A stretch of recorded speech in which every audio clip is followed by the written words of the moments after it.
नमस्कार, मैं हूं गोपाल झा। दिन भर की खबरों में सबसे पहले नजर डालते हैं आज के मुख्य समाचारों पर।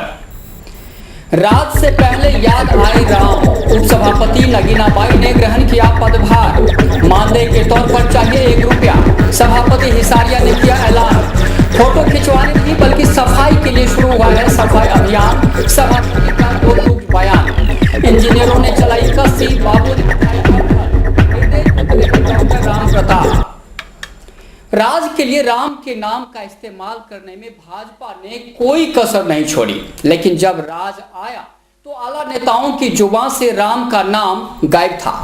लेकिन उसी भाजपा में एक किन्नर नेता ने बुधवार को संदेश दिया कि राम के बगैर बेहतर राज की उम्मीद बेमानी है।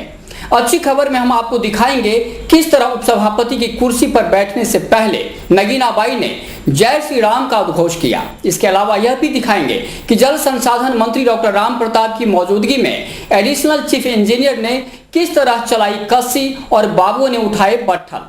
वहीं सभापति राजकुमार हिसारिया ने मानदेय के तौर पर महज 1 रुपये लेने की घोषणा की। इसके अलावा भी कई खबरें हम आपको दिखाएंगे। बस बने रहिए स्काई चैनल के साथ। तो आइए शुरुआत करते हैं एक अच्छी खबर के साथ। दरअसल अच्छी खबर यह है कि लगातार 5वीं दफा पार्षद बनी नगीना बाई ने बुधवार को उपसभापति का पदभार ग्रहण कर लिया। खास बात यह है कि कुर्सी पर बैठने से पहले वे राम को नहीं बल्कि जय श्री राम कहकर उपसभापति की कुर्सी पर बैठी। आपको बता दें कि नगीना बाई देश की विरले किन्नर पार्षदों में एक हैं जिन्होंने लगातार 5वीं दफा जीत का परचम लहराया है।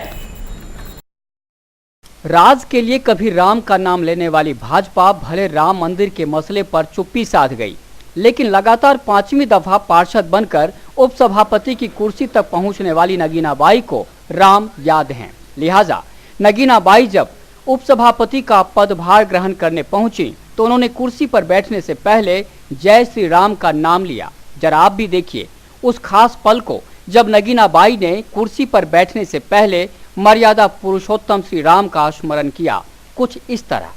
जय श्री राम, जय श्री राम, जय श्री राम, जय श्री राम, जय श्री राम। तो ये थी उपसभापति नगीना बाई। लेकिन नगर परिषद के सभापति राजकुमार हिसारिया भी कम नहीं। उन्होंने भी एक अच्छी पहल की और वह है सरकार द्वारा देय मानदेय नहीं लेने की पहल। हाँ, वे औपचारिक तौर पर प्रति माह 1 रुपये जरूर लेंगे। बाकी राशि वे नगर परिषद के कोष में जमा करवा देंगे, जिसका उपयोग शहर के विकास के लिए किया जाएगा।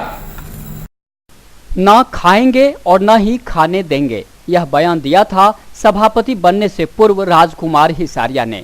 अब वे सभापति बन गए हैं तो उस बयान को लागू करने का वक्त है। इसलिए उन्होंने सभापति के रूप में मिलने वाले मानदेय की राशि स्वीकार नहीं करने की घोषणा की।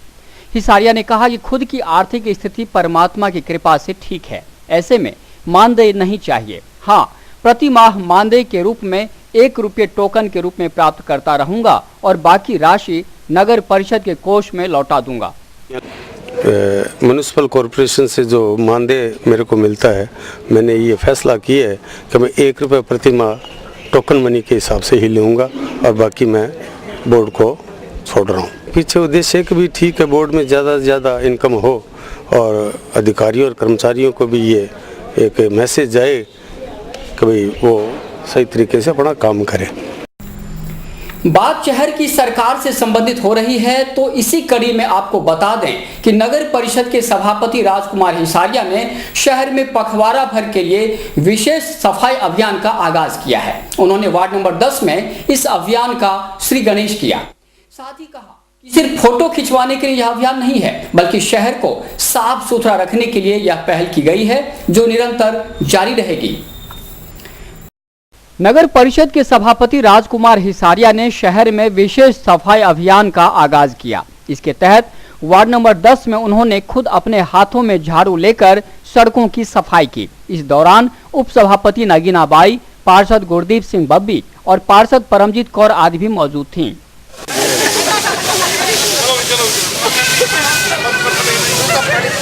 पढ़ी लिखी है, समझदारी की बात कर रहा है।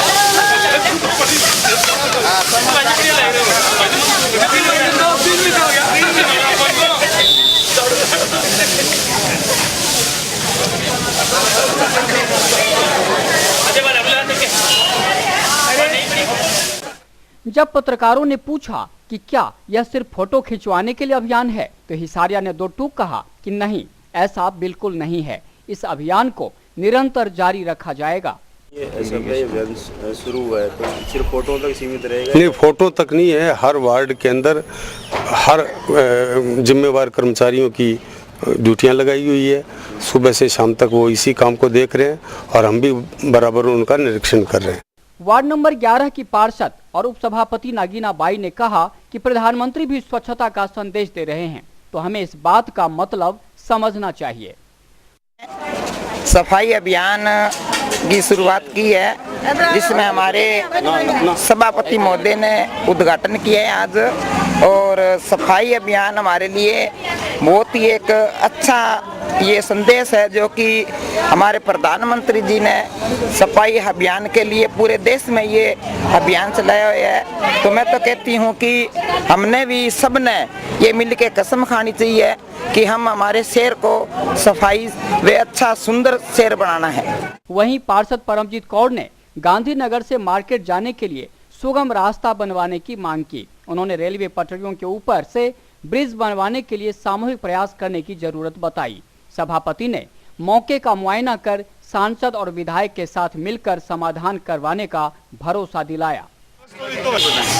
आज हमारे वार्ड में उप सभापति जी और उप सभापति जी आए थे और हमारे वार्ड की सबसे बड़ी समस्या जो कि गांधीनगर वालों को बाज़ार मार्केट की तरफ जाने में बहुत दिक्कत होती है, हमने उनको वो स्थिति दिखाई, वहाँ का मुआयना करवाया रास्ते का कि यहाँ से जाने में दिक्कत है बुज़ुर्गों को, और उन्होंने वो सब रास्ता देखा और हमें आश्वासन दिया कि हम इस बात को मीटिंग में उठाएंगे और जल्द से जल्द इसका आपको समाधान करके देंगे। तो क्या आपको फुटपाथ चाहिए, जो ओवरब्रिज चाहिए? ओवरब्रिज होना चाहिए ताकि हम इधर से आसानी से ऊपर जा सकें, जो भी लोग हैं मार्केट में पहुंच सके। क्या समस्या है? और अब बताते हैं नौकरशाही पर नकेल डालने के लिए एक राजनेता की ओर से किए गए पहल के बारे में। नौकरशाह हो या फिर राजनेता, काम करने के लिए सबका अंदाज होता है, वो भी जुदा जुदा। जल संसाधन मंत्री डॉक्टर राम प्रताप की गिनती भी उन नेताओं में होती है जिनका अपना अंदाज है। पहली बार कैबिनेट मंत्री बने डॉक्टर राम प्रताप इन दिनों अपने गृह क्षेत्र में अधिकारियों की बखूबी क्लास ले रहे हैं। ये हैं जल संसाधन महकमे के आला अधिकारी। नाम है अमरजीत सिंह मेहड़ा। पद है एडिशनल चीफ इंजीनियर रेगुलेशन। अगर कोई किसान इनके चैम्बर में जाता है तो उसे कई बार सोचना पड़ता है, लेकिन जनाब यहाँ पर हाथों में कस्सी लेकर सफाई करने में जुटे हैं। जरा इधर भी नजर दौड़ाइए, ये है रेगुलेशन के ही XNJS कलसी। सिंचाई विभाग में कामकाज के हिसाब से इन्हें दाई की उपाधि मिली हुई है। जब भी सरकार पानी के मसले पर फंसती है तो उसे याद आते हैं JS कलसी। काम का ऐसा हुनर है इनके पास जिससे न सिर्फ आला अधिकारी बल्कि सरकार भी इन्हें गौर से सुनती है। लेकिन यहाँ पर वे भी हाथों में कस्सी लेकर चलाने की कोशिश कर रहे हैं। ये सब के सब सिंचाई विभाग की टीम है, जिसमें अधीक्षण अभियंता हैं, अधिशासी अभियंता हैं, सहायक और कनिष्ठ अभियंता भी। फिर बाबुओं की तो बात ही क्या। और ऐसे उनको बुलाना, बुलाओ।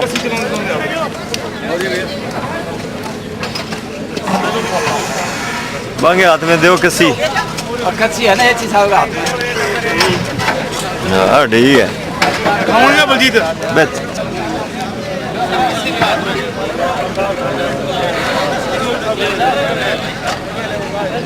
आगे आओ साहब। अलग अलग अलग अलग ओरिजिनलिटी दे, फर्जी वाला नहीं। कस्सी हाथ में कस्सी काम करता हूँ फोटो जो को जाट की भी डिलीट करते हैं। खींचो आप ढंग से खींचो। सही लड्डू खाता ना आपण बकाया वो आप और करना।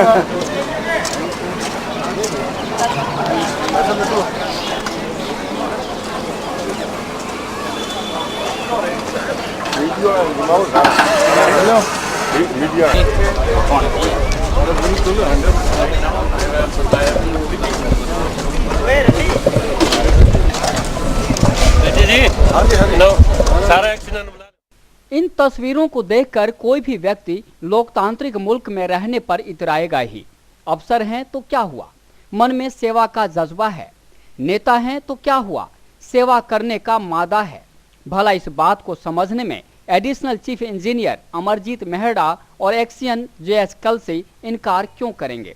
तभी तो वे हाथों में कस्सी थामे सफाई अभियान के सहभागी बनते दिखाई दे रहे हैं।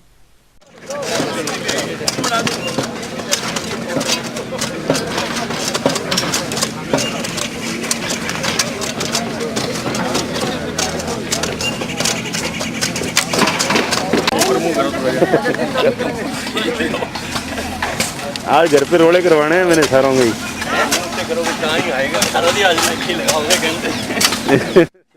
जल संसाधन विभाग के वरिष्ठ लिपिक भगवान दास बाघला कहते हैं कि मंत्री का निर्देश मिला तो काम करना ही है, लेकिन यह प्लानिंग पहले की है, आज तो क्रियान्वित हो रही है। हमारे यहाँ मंत्री महोदय के निर्देशानुसार रेस्ट हाउस के एडिशनल चीफ साहब भी हमारे साथ हैं, SC साहब, एक्शन साहब सभी है।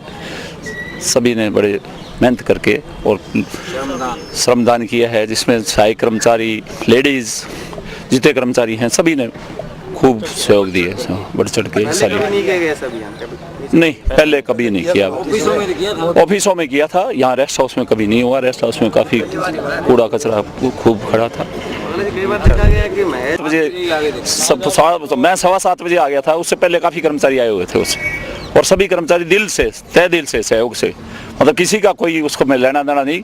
मंत्री जी तो ठीक है, मंत्री जी की छत्र छाया में हम कर रहे हैं, बाकी तो काम हमने अपनी स्वेच्छा से, हमारी इच्छा भी थी सबकी, वे ऑफिसों में भी इस तरह करें, यहाँ भी करें। Additional chief engineer Amarjeet Mehra ने कहा कि अपनी जगहों को मेंटेन करने के लिए जरूरी है इस तरह स्वैच्छिक श्रमदान हो। प्रधानमंत्री से लेकर हमारे जल संसाधन मंत्री भी यही चाहते हैं और अधिकारी भी, इसलिए सबने मिलकर यह प्रयास किया है, इसे अनवरत जारी रखेंगे। मंत्री महोदय के निर्देशानुसार सफाई अभियान का अभियान चलाया गया, जो बहुत अच्छा रहा। डिपार्टमेंट के सभी कर्मचारी अधिकारीगणों ने उनके अपना सहयोग दिया, और इसमें बहुत अच्छा ये रहा कि ये जो पीछे का हमारे रेस्ट हाउस की जगह काफ़ी समय से ख़राब पड़ी है, इसको अब मेंटेन किया जाएगा, इसमें पार्क बनाया जाएगा, और भी सफाई अभियान लगातार जारी रहेगा, जिससे कि विभाग के लिए अच्छा रहेगा। आज इस मंत्री जी खुद आए हैं तो जारी हुआ है, और इसको आगे चलेगा या बंद हो जाएगा या क्या रहेगा? नहीं, आगे बिल्कुल आगे जारी रहेगा, क्योंकि ये सफाई अभियान तो बहुत अच्छा है, जिससे कि डिपार्टमेंट के सभी जो अधिकारी कर्मचारी जुड़ के उन्होंने सफाई की है, तो इसमें इसके आगे भी रहेगा। जैसे ऑफिसों की सफाई है उसमें भी अब करेंगे, लोगों को अच्छा मोटिवेशन मिला है। समाचार अभी और भी हैं, देखते रहिए दिन भर की खबरें।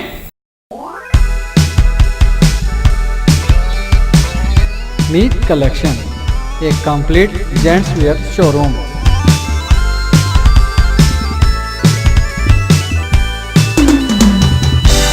जहां पर आपको जेंट्स वेयर में रेडीमेड गारमेंट्स, इंपोर्टेड शूज, चप्पल आदि की भरपूर वैरायटी मिलेगी। वैरायटी ऐसी जो आपको देखते ही मन भा जाए, रेट ऐसे जो आपको पसंद आ जाए। यदि आप कम कीमत में अच्छी वैरायटी खरीदना चाहते हैं तो तुरंत संपर्क करें। हमारा पता है मीत कलेक्शन, खोसा कॉम्प्लेक्स, नज़दीक श्री राम मार्केट, हनुमानगढ़ जंक्शन।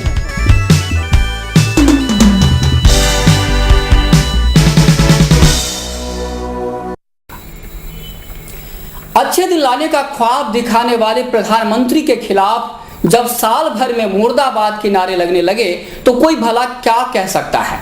जी हां, जिले भर में बैंकों पर ताले लगे रहे और बैंककर्मी प्रधानमंत्री और वित्त मंत्री के खिलाफ नारेबाजी करते रहे।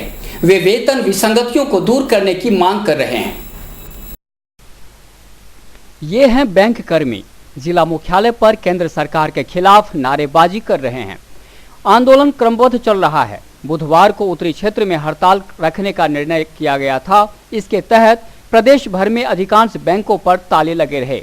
कारोबार नहीं होने से ग्राहकों को परेशानी हुई। कर्मचारी नेता DK शर्मा का कहना है कि वेतन विसंगतियों को दूर करने के लिए किसी को फुर्सत नहीं, जबकि प्रधानमंत्री जन धन योजना की क्रियान्विति में बैंक कर्मियों की पीठ थपथपाने से नहीं चूकते, लेकिन जब आर्थिक लाभ की बात करते हैं तो वे सुनना तक पसंद नहीं करते। लिहाजा कर्मचारियों ने जमकर नारेबाजी की। जिंदाबाद, UAPU जिंदाबाद, UAPU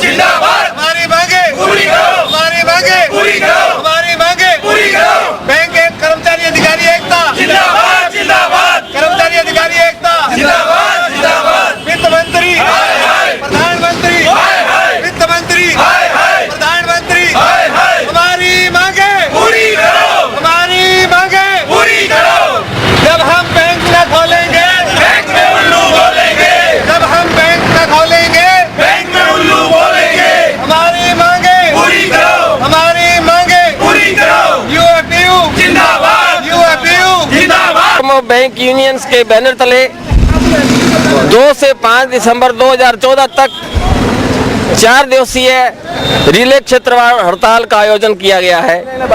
यह आयोजन बैंक कर्मचारी अधिकारियों के 10वें वेतन समझौते को लागू न किए जाने की स्थिति में किया गया है और इसी के अंतर्गत आज दिनांक 3 दिसंबर 2014 को उत्तर क्षेत्र के राज्यों में हड़ताल है, जिसके राजस्थान राज्य में भी आज की 1 दिवसीय हड़ताल का आह्वान किया गया है, जिसमें बैंक के सफाई कर्मचारी से लेकर के सहायक महाप्रबंधक स्तर के अधिकारी तक शामिल हैं। और इस हड़ताल से जहाँ तक हम केंद्र सरकार को चेताना चाहते हैं, एक तरफ हमारे प्रधानमंत्री जन धन योजना के लिए बैंक कर्मचारी अधिकारियों की तारीफ करते हैं, लेकिन दूसरी तरफ किसी भी स्थिति में वो बैंक समझौता लागू नहीं करने दे रहे, जिससे वजह से बैंक कर्मचारी अधिकारियों में आक्रोश है। और बैंक कर्मचारी अधिकारी का जो वेतन समझौता है वो खाली एक किंगफिशर के जो लोन दिया हुआ है उसकी अगर वसूली हो जाती है, उस वसूली से बैंक कर्मचारी अधिकारियों का समझौता लागू हो सकता है।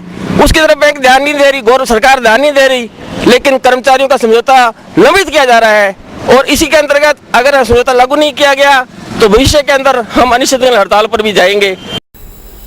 कांग्रेस सरकार ने टाउन जंक्शन रोड को 4 लेन करवाने की सौगात दी थी, लेकिन सरकार चेंज होते ही भाजपा सरकार ने आर्थिक सहयोग देने में शिथिलता दिखानी शुरू कर दी। लिहाजा साल भर से निर्माण कार्य ठप है।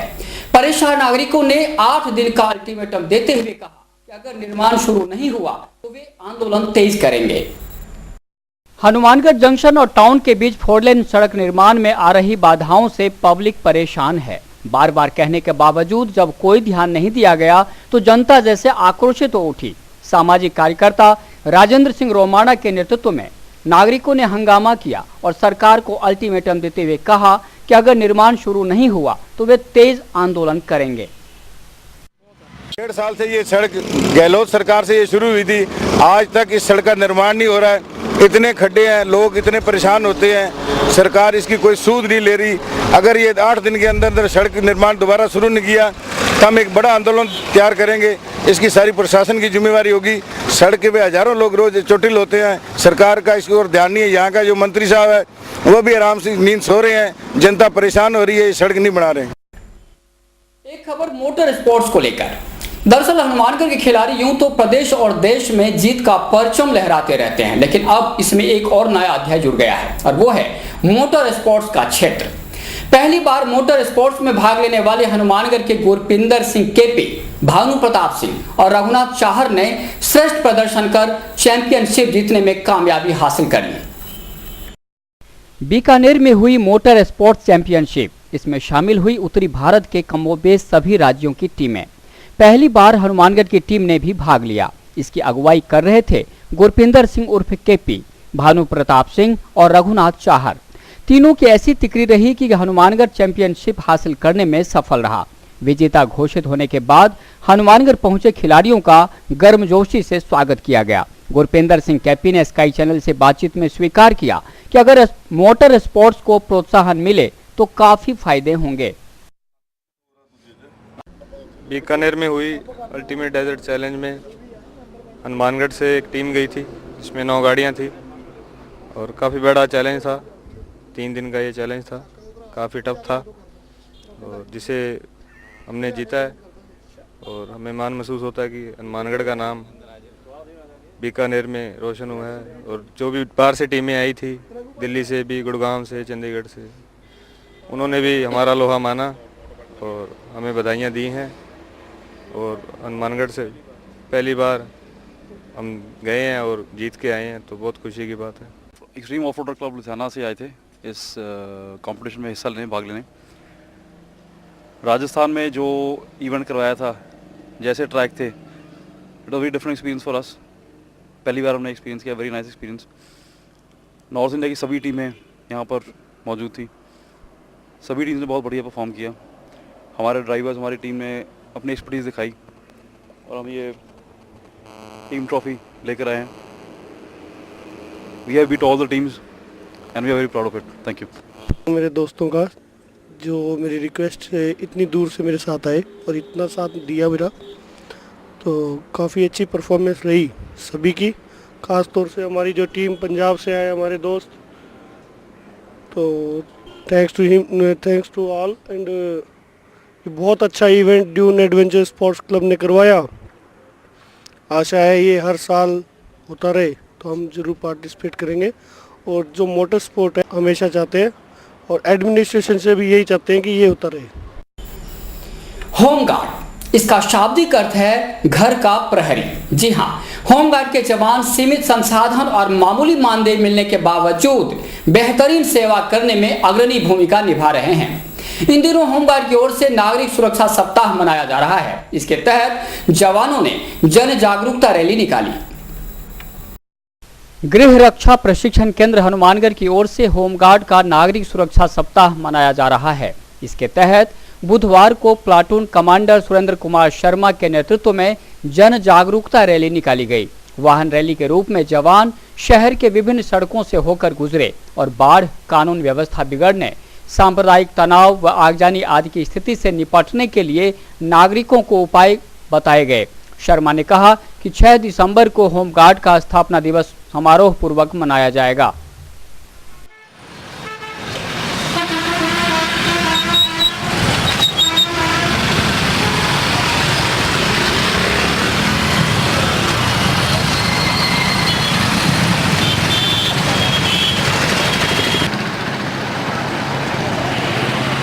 नागरिक सुरक्षा गृह रक्षा स्थापना दिवस समारोह 1 दिसंबर से स्टार्ट है और 6 दिसंबर को होमगार्ड की स्थापना हुई थी सन 1962 के अंदर।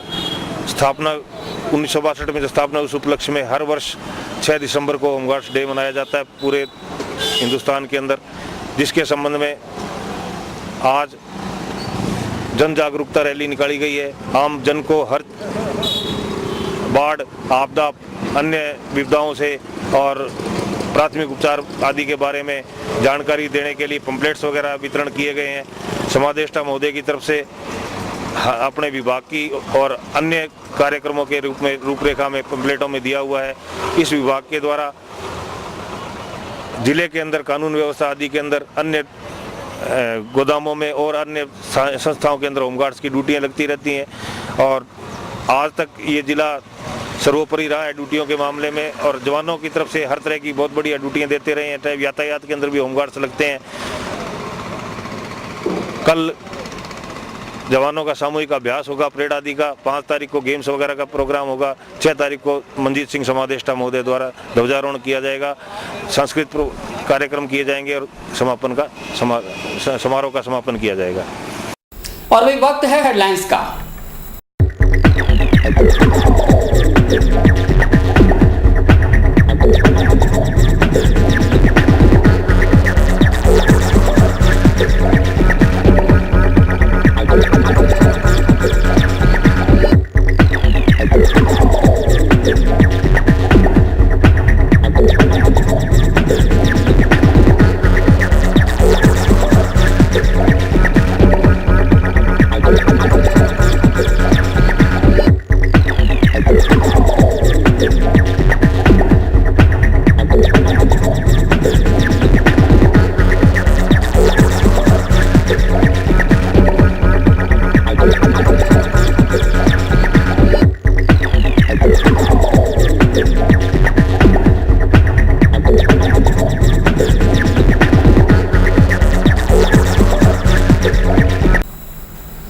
मंद हैं पर बंद नहीं।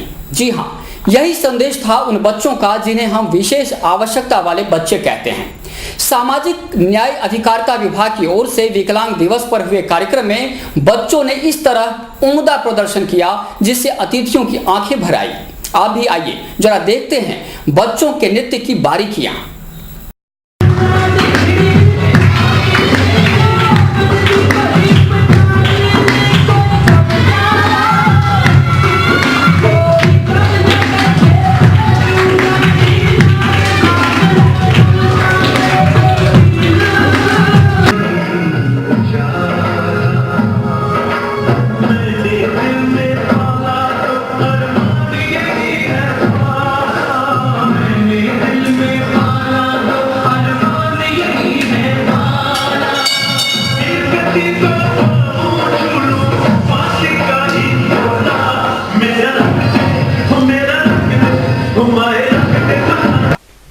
बच्चों को देखकर शायद ही कोई कहे कि परिवार और समाज की ओर से इन्हें विशेष आवश्यकता वाली श्रेणी में घोषित किया जा चुका है, लेकिन मेडिकल साइंस के हिसाब से ये सारे बच्चे विशेष आवश्यकता वाले ही हैं।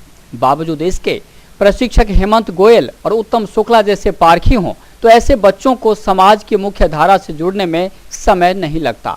सेवा विकलांग संस्थान और नवज्योति संस्थान से जुड़े इन बच्चों ने जिस तरह कलाबाजियां दिखाई, इसे देखकर विभाग के अतिरिक्त निदेशक मनीष गोयल का गला भर आना स्वाभाविक था। खुद गोयल ने यह स्वीकार भी किया। विशेष योग्य जन बच्चे जो हैं उनके माध्यम से ये सांस्कृतिक कार्यक्रम किया जा रहा है। इसके लिए मेरा गला जो है इनकी प्रयास को देख करके भर आया और अतिरिक्त खुशी हुई। जिस उत्साह से बच्चे सारे अपना प्रोग्राम दे रहे थे, और इसके लिए जो संस्थान को चलाने वाले दोनों हमारे अधिकारीगण हैं और जो ये इसको संस्थान को चलाने वाले संरक्षक वगैरह हैं, उनके द्वारा भी जो प्रयास किया जा रहा है उसकी मैं साधुवाद देता हूँ, उसकी हार्दिक बधाई देना चाहूँगा। और चाहेंगे कि ये भी हमारी जो मुख्य धारा है उसमें बच्चे सारे शामिल हों और अधिक से अधिक लोग आएँ और उससे जुड़ें। ये बिल्डिंग भी जो पब्लिक कंट्रीब्यूशन से हनुमानगढ़ में बनी हुई है, उसके लिए भी जिन जिन लोगों ने गुप्त दान दिया है उन सभी को मैं हार्दिक धन्यवाद देना चाहूँगा कि समाज हमारा हनुमानगढ़ में इतना बढ़िया है कि जो आगे आकर के इस प्रकार के कार्यों में सहयोग दे रहा है, उसके लिए। सामाजिक न्याय अधिकारिता एवं समाज कल्याण अधिकारी विक्रम सिंह शेखावत भी बच्चों से बेहद प्रभावित नजर आए। उन्होंने कहा कि राजीव गांधी स्टेडियम में खेल प्रतियोगिता के बाद अब सांस्कृतिक कार्यक्रमों में बच्चों ने उम्दा प्रदर्शन किया। इससे उम्मीद है कि इन बच्चों को मुख्य धारा में आने से कोई नहीं रोक सकता। विकलांग दिवस के उपलक्ष्य में सामाजिक न्याय अधिकारिता विभाग के माध्यम से विशेष योग्यजनों के लिए 2 दिवसीय कार्यक्रम आयोजित किया गया, जिसमें 2 तारीख को हमारे राजीव गांधी स्टेडियम में विशेष योग्यजनों के लिए प्रतियोगिताएं आयोजित की गई और जिसमें विशेष हमारे जो विद्यालय हैं उनके छात्रों और बच्चों ने भाग लिया, जिसका मुख्य उद्देश्य था कि समाज की में अन्य जो मुख्य धारा में विशेष योग्यजन भी अपना मुकाम स्थापित कर सकें, साथ ही साथ समाज में भी विशेष योग्यजन हैं उनको एक संदेश जा सके। उसी परिदृश्य में आज तो 3 तारीख को यहाँ पर सांस्कृतिक कार्यक्रम विशेष योग्यजनों के लिए आयोजित करते हैं, जिसमें आप पाएंगे कि जो विशेष जो बच्चे हैं हमारे, वो भी जो हमारे समाज की मुख्य धारा में शामिल होने के लिए प्रयासरत हैं और इनके द्वारा जो गतिविधियां जो आपने 2 दिवस में उसके आप देखेंगे कि ये भी समाज की मुख्य धारा के लोग हैं। तो सामाजिक न्याय अधिकारिता विभाग जो हमारे समाज की विभिन्न संस्थाओं के मिलकर इसी प्रयास को आगे बढ़ाने के लिए कर संकल्प है। भौतिकवाद की आपाधापी के दौर में देशभक्ति की लौ कहीं मध्यम न हो जाए, इसलिए Indian army corpus of singles ने विशेष पहल की है। इसके तहत साइकिल रैली निकाली जा रही है। टीम के सदस्य युवाओं को सेना में भर्ती होने के लिए न सिर्फ गाइड कर रहे हैं बल्कि उन्हें समुचित प्रेरित भी कर रहे हैं। Indian army corpus of singles की साइकिल रैली हनुमानगढ़ पहुंची। भटिंडा से शुरू यह रैली फिर भटिंडा में भी विसर्जित होगी।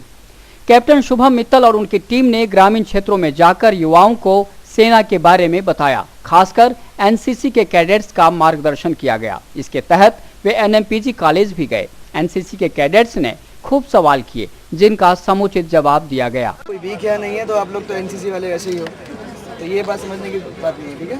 आर्मी में लेडीज़ की एंट्री जवान लेवल पे अभी तक शुरू नहीं हुई है, सिर्फ बीएसएफ और आई थिंक सीआरपीएफ में भी है। उसकी तो आप जो मैंने वेबसाइट बताई जॉइन इंडियन आर्मी वाली, उस पर आप जाके लॉगिन कर सकते हैं। किसी भी पूछ के अपने सीनियर से वो करवाएंगे आपको। सब कुछ बीएसएफ का अलग लिखा है, सीआरपीएफ का अलग लिखा है, हर चीज़ उसमें मेंशन की गई है। बाकी अगर आप लोग ऑफिसर कमीशन के लिए ट्राई कर सकते हैं, अपने पढ़ाई पे ध्यान दीजिए। एक एग्ज़ाम होता है छोटा सा, छोटी सी एसएसबी होती है, अगर वो क्लियर कर लोगे तो फॉर्म की एग्जैक्ट डेट अप्रैल और मार्च और अक्टूबर नवंबर में। उसके बाद एसएसबी और सिर्फ 49 वीक्स की ट्रेनिंग। उसके बाद आप एज ए लेफ्टिनेंट, जो मैंने बताया लड़की के लिए स्टार्टिंग की लेफ्टिनेंट से होती है, कमीशन है 60 पैसे। मेरे साथ बोल रहा हूँ अभी इस टाइम 3 लेडी ऑफिसर्स हैं मेरे साथ, मुझे एक ही रैंक है। कैप्टन शुभम ने कहा कि रैली का खास मकसद ही युवाओं में देशभक्ति की भावना विकसित कर उन्हें सेना की नौकरी के बारे में गाइड करना है। इसके तहत युवाओं में खासा उत्साह देखा गया। हम लोगों ने भटिंडा से स्टार्ट किया था। 10 दिन का टूर है हमारा। इस टूर का मेन एम गांव-गांव जाकर बच्चों से मिलना, एक्स सर्विसमैन से मिलना, उनकी जानकारियाँ लेना, उनकी परेशानी के बारे में पूछना, उनके सॉल्यूशंस देना। कोई मेडिकल वाइज कोई दिक्कत है और कोई भी दिक्कत है तो उनकी इन्फॉर्मेशन लेकर नियरेस्ट वेलफेयर ऑफिसेज में उनकी प्रॉब्लम को बताना और सॉल्यूशन देना। साथ ही साथ हम डेली साइकिलिंग करते हैं 70 से 80 किलोमीटर। 10 दिन के टूर में 700 किलोमीटर हमें पूरा करना है। हमारे इस टूर में 10 गांव आते हैं। 10 गांव के अंदर अभी तक हमारा 8वां दिन है और हम 620 किलोमीटर पूरा कर चुके हैं। अभी हमें कल डबवाली जाना है, उसके बाद भटिंडा वापस। हमारे 700 किलोमीटर पूरे हो जाएंगे। और इस बीच हमने सिरसा में, मंडी डबवाली में, हिसार में रैलियाँ करवाई हैं, जिसमें हमने कुछ प्राथमिक विद्यालयों में रैली की है, कुछ एक सर्विसमैन से मिले हैं और कल का हमारा आखिरी रैली थी एक। और आज स्कूल में आकर हमने जो बच्चों से बात की, शायद इनको कुछ समझ आएगा हमारी बातें और इनके कोई भी क्वेश्चंस हैं हम आगे भी पूछते रहेंगे। और मैं ये कहना चाहूँगा कि जो आज के यूथ हैं अपना एक एम बना लें। अगर एम नहीं बनाएंगे, डिटर्मिनेशन नहीं होगी तो आगे कुछ नहीं कर पाएंगे। फौज ज्वाइन करें, मेहनत करें, अपने जज्बे से काम करें। और इसी के साथ समाचार समाप्त हुए। रोजाना देखते रहिए समाचार। नमस्कार।